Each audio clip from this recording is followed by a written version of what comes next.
How to make a public profile on Snapchat.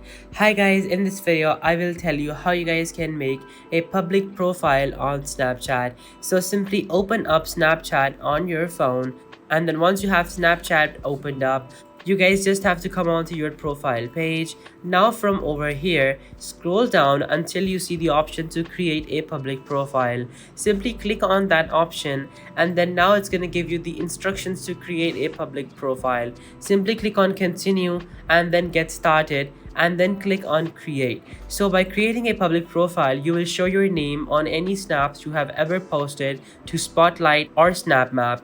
Any lenses you've made and marked as searchable will also appear on your public profile. You can edit or delete your public profile at any time.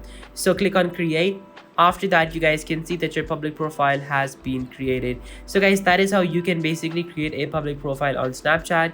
You can also edit the profile as well, and you can also preview your profile as well. So it's very easy, just takes a few minutes. Thank you so much for watching guys. Be sure to like, subscribe and share. Till next time, goodbye.